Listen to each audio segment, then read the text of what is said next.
नमस्कार. माझ्या सोलकढी थाट या चॅनलमध्ये तुमचे स्वागत आहे. मी तुम्हाला आज मटार प्रिझर्व करून कसे ठेवायचे ही ट्रिक दाखवते. तर मी हे इथे 2 किलो मटार घेतले आहेत. ते सोलून स्वच्छ धुवून घेतले आहेत. ते मटार आता पुढची प्रोसेस दाखवते तुम्हाला. इथे मी आता टोपात पाणी उकळत ठेवलं आहे. ते आता चांगलं उकळलं आहे. त्यात मी आता हे मटार टाकते.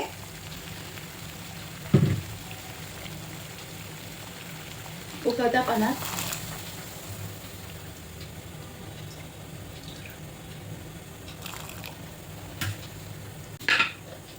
त्याचा रंग हिरवाच राहण्यासाठी त्याच्यात 1 चमचा साखर आणि अर्धा चमचा मीठ टाकायचं.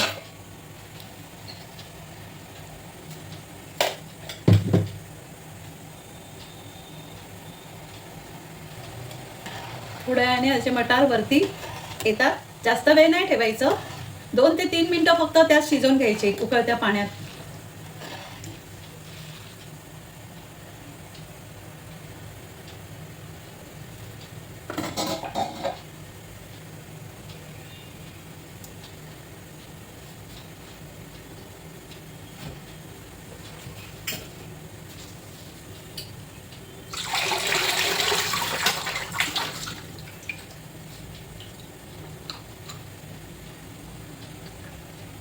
मटार आता वरती आले. ते आता गाळून घ्यायचे. बर्फ घातलेल्या पाण्यात काढले. 2 मिनिटं तसेच ठेवणार. त्याची कुकिंग प्रोसेस थांबवण्यासाठी.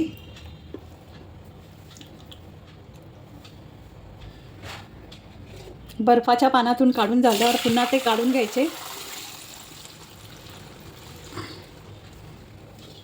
पाणी निथळू द्यायचे. स्वच्छ किचन टॉवेलवर घालून रात्रभर असेच वाळत ठेवायचे पसरवून. आणि चांगले सुकल्यावर ते झिपलॉक बॅगमध्ये फ्रीजरमध्ये भरून ठेवायचे. छोट्या छोट्या बॅग करायच्या. जेवढे आपल्याला एका वेळेला लागतात तेवढेच बॅग झिपलॉक बॅगमध्ये भरायचे आणि फ्रीजरमध्ये ठेवून द्यायचे.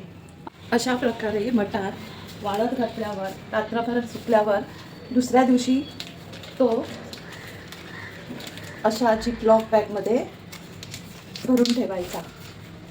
फ्रीजरमध्ये ठेवायचा.